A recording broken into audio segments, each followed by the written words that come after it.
Ketua Umum Partai Golkar Erlangga Hartarto menyatakan mundur sebagai Ketua Umum terhitung sejak Sabtu 10 Agustus 2024. Pernyataan mundur Erlangga ini disampaikan dalam sebuah video pernyataan yang ditujukan kepada seluruh kader Partai Golkar. Usai menyatakan mundur, Erlangga juga menyinggung kedewasaan Partai Golkar yang akan menyiapkan mekanisme pengganti Ketua Umum baru sesuai ADART Golkar. Erlangga menjabat sebagai Ketua Umum Partai Golkar sejak 2017. Kemudian pada Munas Golkar di Jakarta 2019, kembali mengukuhkan Erlangga sebagai Ketua Umum Golkar untuk 2 periode.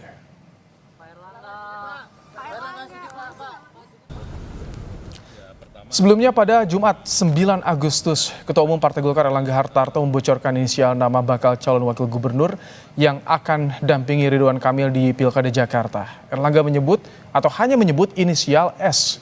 Erlangga enggan menjelaskan lebih lanjut tentang identitas bakal cawagup pendamping Ridwan Kamil, tapi ia memastikan bahwa cawagup yang diusung Partai Golkar bukan Ahmad Syahiku ataupun Sohibul Iman.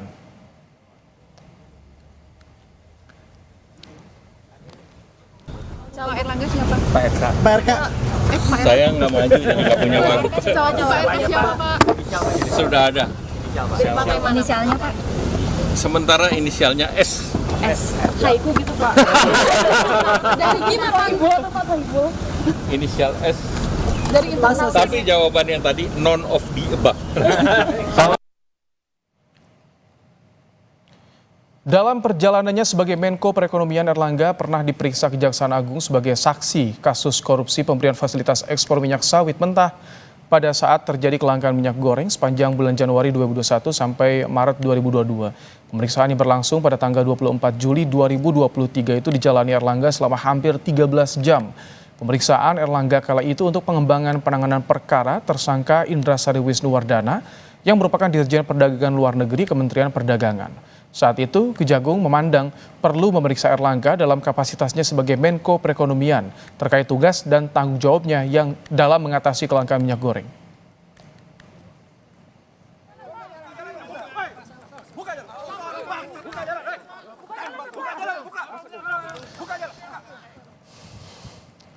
Dinilai sukses membawa Golkar meraih suara tertinggi kedua dalam Pileg, lalu apa yang membuat Erlangga Hartarto tiba-tiba mengumumkan mundur dari kursi Ketua Umum Partai Golkar? Sudah ada anggota Dewan Pakar Partai Golkar Ridwan Hisyam dan juga Direktur Eksekutif Carta Politika Yunarto Wijaya. Selamat petang, Bang Ridwan, Mas Toto. Selamat petang. Selamat petang. Baik, sebelum berlanjut dialog, kita akan simak dulu pernyataan Ketua Umum Partai Golkar soal pengunduran dirinya dan juga kontribusi di Pilpres 2024. Dalam Pilpres yang lalu, kita berhasil memberikan kontribusi besar dalam kemenangan pasangan Bapak Prabowo Subianto dan Mas Gibran Rakabuming Raka. Mereka akan melanjutkan kepemimpinan negara sebagai presiden dan wakil presiden periode 2024-2029. Selanjutnya, untuk mempercepat lagi langkah kita ke depan dalam memajukan seluruh bangsa Indonesia. Dan ini sedang menuju pilkada nih Bang, apalagi Jakarta kan lagi ramai juga. Ini gimana? Ya, justru untuk menjaga itu semua, ya, supaya agenda-agenda partai Golkar, agenda nasional, ya, termasuk pilkada, supaya lebih smooth, ya, lebih terjaga gitu.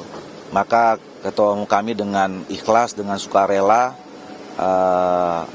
menyatakan mundur dari Ketua Umum dari Partai Golkar.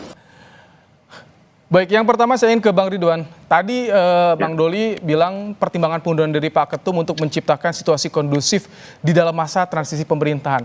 Apa memang, Bang Ridwan, keberadaan Erlangga ini sebagai Ketum ini mengganggu masa transisi? Siapa sih yang diganggu oleh Erlangga, Bang Ridwan, sampai Erlangga harus mundur nih? Saya kira kita sebagai Partai Golkar harus berbicara terbuka ya kepada rakyat. Karena Partai Golkar ini sejak reformasi itu menjadi Golkar dengan paradigma baru. Dia menjadi partai yang terbuka, partai yang demokratis, partai modern, yang dikelola secara modern. Partai yang mendengarkan suara aspirasi dari rakyat dan dia harus check and balance seluruhnya. Nah, Pak Erlangga itu tidak melaksanakan paradigma baru Golkar yang telah diputuskan oleh Partai Golkar di era reformasi di bawah pimpinan Akbar Tanjung yang membawa Golkar menjadi pemenang pemilu nomor 1 di tahun 2004. Periode tahun lalu 2023 bulan Juli saya sudah minta Erlangga mengundurkan diri. Munaslup saat itu karena Erlangga tidak melaksanakan prinsip-prinsip itu. Nah, kenapa? Ya karena keputusan Munas Erlangga calon presiden. Tetapi ujuk-ujuk berubah. Bukan saya menolak Gibran, tapi harus melalui proses Munas. Karena diputuskan oleh Munas, bukan oleh Rapim. Inilah awal daripada Erlangga tidak melaksanakan apa yang menjadi keputusan paradigma baru Golkar. Kalau paradigma baru Golkar itu dilanggar, akan berdampak kemana-mana. Dia menjadi tidak partai. Bang Ridwan, tapi kalau untuk tahun ini kan pemilu Golkar moncer, pileg nambah kursinya dari tahun 2019. Tapi Itu kenapa bukan sampai mundur? hasilnya Erlangga. Desakannya apa Bang Ridwan? Itu bukan hasilnya Erlangga. Efek elektoral daripada Prabowo Gibran. Bukan kerja Partai Golkar.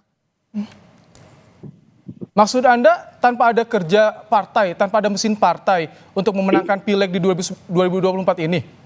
Mesin partai jalan. Anggota DPR jalan. Tetapi yang utama itu adalah elektoral dari suara Prabowo Gibran. Itu bukan dari kerja partai. Kerja partai mulai dari awal sudah saya kritik. Dan tidak didengar, Dewan Pakar tidak didengar. Inilah awal dari terjadinya permasalahan. Sehingga Pak Erlangga memakai manajemen tertutup, dia tidak terbuka. Fraksi Partai Golkar sejak dilantik 2019 sampai hari ini baru sekali rapat. Saya ini kan anggota fraksi Partai Golkar. Oke, baik. Di mana keterbukaannya? Sudah saya ingatkan. Tapi dengan kekuasaan, dia pakai dengan cara-cara orde baru. Yaitu dengan kekuasaan. Tidak bisa. Golkar ini adalah milik rakyat. Harus didengar semua aspirasi. Itulah penyebab kenapa Erlangga akhirnya dia akan terbulet dengan apa yang dia buat kebijakannya. Saya ingin pendapat Anda Mas Toto. Bagaimana ternyata Golkar tampaknya terbelah nih. Situasi di dalamnya seperti yang disampaikan Bang Ridwan, tampaknya ini carut marut Bang Mas Toto. Golkar itu selalu terbelah. Itu ciri khas dari partai kader, ciri khas dari partai modern ya. Dia tidak terikat hanya pada satu sosok. Makanya orang menganggap Golkar itu faksinya nggak pernah bisa dihitung karena selalu bertambah dalam setiap masa. Ini sebuah kelemahan tapi sekaligus juga kekuatan. Kalau kita lihat memang menarik pertanyaan terkait kenapa terkesan mendadak ya. Dan kalau kita coba lihat dari pernyataan Mas Erlangga sendiri kan ada 2 poin yang menjelaskan secara umum kenapa kemudian Erlangga Hartarto mengundurkan diri. Yang pertama untuk keutuhan partai, yang kedua untuk stabilitas pemerintahan terpilih Prabowo Gibran. Artinya kan ada beberapa potensi masalah di situ yang mungkin menjadi penyebab utama. Yang pertama kalau terkait dengan keutuhan partai artinya memang selama ini ada masalah yang kemudian terpendam. Dan mungkin tadi Bung Ridwan sudah bisa menjelaskan. Walaupun mungkin faksinya pendukung Mas Erlangga akan membantah. Yang kedua terkait dengan bahwa keberadaan Erlangga berarti kan dianggap akan menjadi penghambat buat bersatunya koalisi di KIM atau kemudian dalam berjalannya pemerintahan Prabowo Gibran. Tapi apakah 2 hal itu cukup? Menurut saya tetap jadi pertanyaan. Andai kata pun ada masalah. Katakanlah kita tinggal sekitar 5 bulan lagi menuju Munas yang dikatakan akan dilakukan di bulan Desember.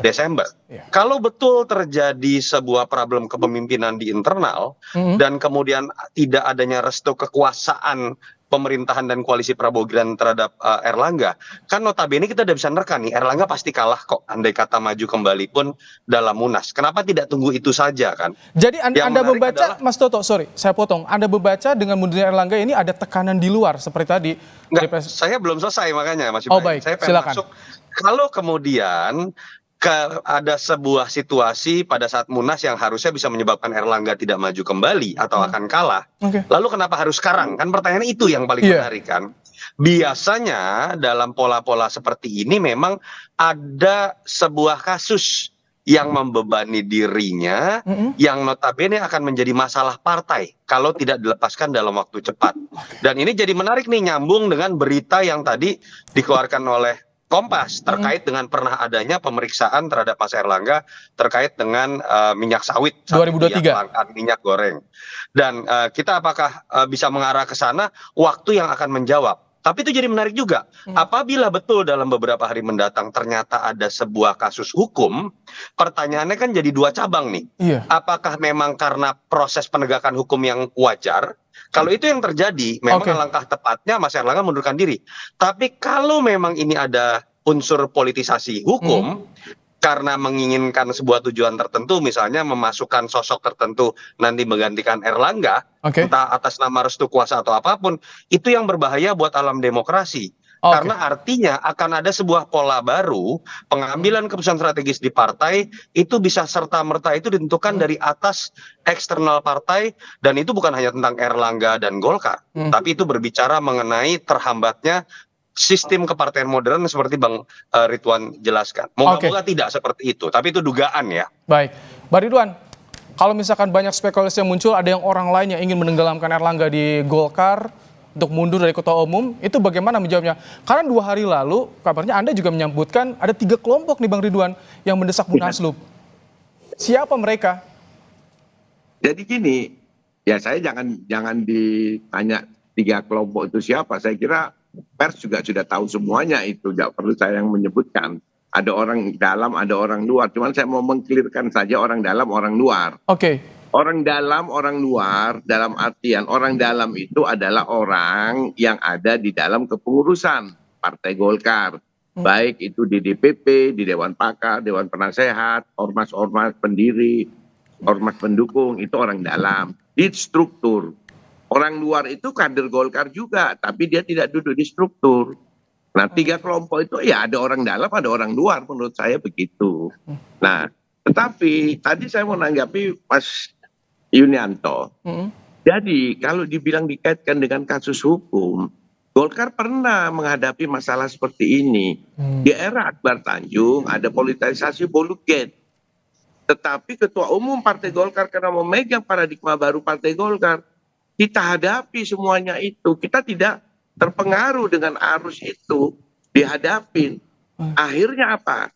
Akhirnya lepas dari kasus hukum dan kita menang nomor 1.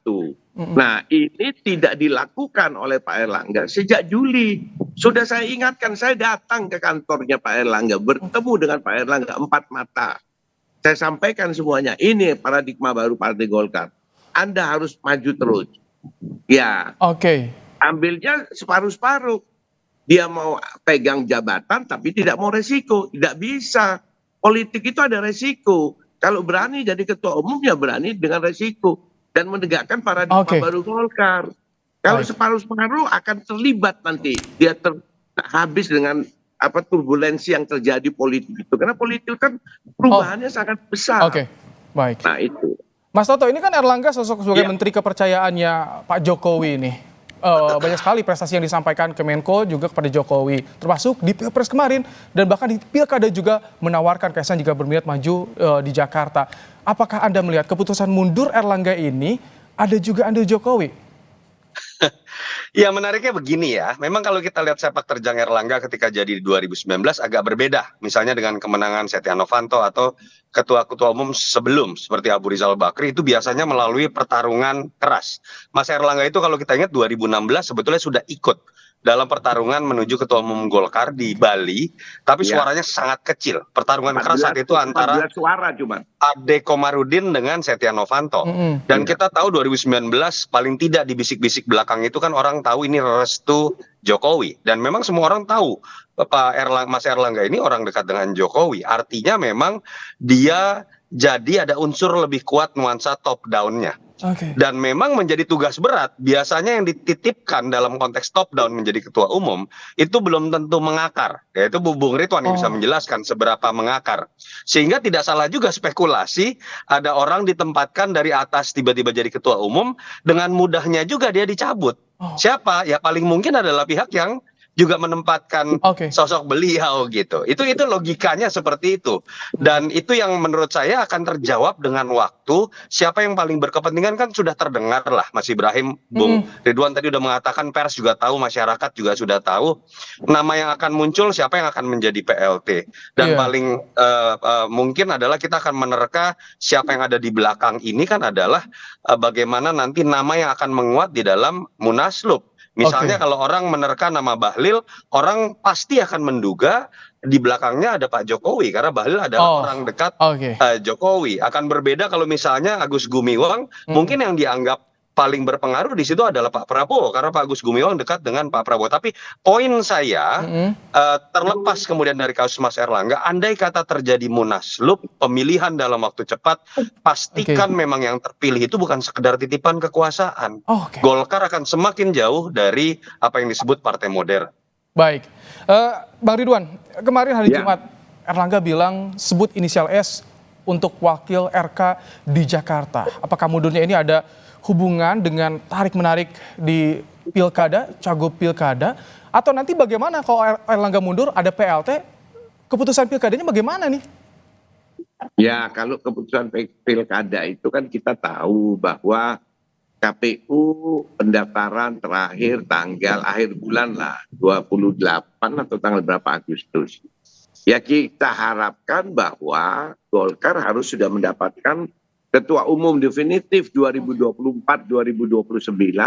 ya pada bulan ini juga agar calon yang diajukan oleh Golkar sah. Kalau oleh PLT tidak sah karena harus definitif. Nah dan itu sudah mendapatkan SK Kumham baru dia berlaku di seluruh Indonesia SK itu. Kalau PLT tidak berlaku. Jadi saya kira ini kader-kader Golkar harus segera merapatkan barisan sesuai dengan apa yang diminta oleh Erlangga. Cuman saya ingatkan seluruh kader Golkar, terutama para pimpinan DPD Partai Golkar seluruh Indonesia jangan jadi orang salah program. Kemarin disuruh dukung Erlangga 3 periode, dukung semuanya ormas apalagi nih. Kecewa saya dengan ormas-ormas pendiri Golkar. Pimpinan ormas pendiri Golkar ini orang nggak benar semuanya nih. Disuruh A lari A, disuruh B jadi B. Tidak punya prinsip. Kalau kami tangkap. Bagaimana? Hancur Golkar ini. Baik, kami tangkap, Bang Ridwan. Saya pertanyaan sama juga ke Mas Toto. Ketika nyebut inisial S hari Jumat, hari Sabtu mundur, itu soal tarik-menarik di pilkada, bagaimana Anda membacanya? Ini kira-kira ada kaitannya atau tidak? Singkat Mas Toto. Ada kaitan, tapi saya pikir itu hanya variabel kecil ya. Jadi tidak bisa kita kemudian langsung lompat pada sebuah konklusi ini akibat tidak bertemunya kesepakatan dalam pilkada-pilkada besar. Saya pikir tidak lah. Bahwa kemudian di situ ada perbedaan sikap yang sempat mengeras antar dua partai terbesar di KIM, iya. Saya melihat jauh sebelum itu sudah ada masalah. Karena kan isu mengenai Munaslup jauh sebelum terkait isu Ridwan Kamil atau Airin dengan Androasoni misalnya. Dan kalau misalnya pun dugaan ini terkait itu juga ada gitu kan. Jadi saya melihat ada hal yang lebih mendasar. Tapi saya berharap ungkapan Bung Ridwan lah menjadi penyebab utama. Bahwa karena memang ada dorongan dari bawah. Yang disadari atas kesalahan karakter kepemimpinan. Jangan sampai ini hanya karena rasa tidak nyaman dari kelompok tertentu yang merasa ada di atas partai, lalu sekarang ingin skenarionya berbeda. Golkar itu siapapun presidennya adalah partai besar. Jangan sampai kemudian Golkar ini terombang-ambing oleh setiap pergantian kekuasaan dan kemudian hanya mengikuti selera dari penguasa yang tentu saja nanti akan berganti. Itu sih catatan dari saya. Terima kasih Mas Yunarto Wijaya, Direktur Eksekutif Carta Politika, dan juga Bang Ridwan Hisyam, anggota Dewan Pakar Partai Golkar, telah meluangkan waktu di Kompas Petang sore hari ini. Terima kasih Bapak-Bapak. Yuk, mari. Usai jeda.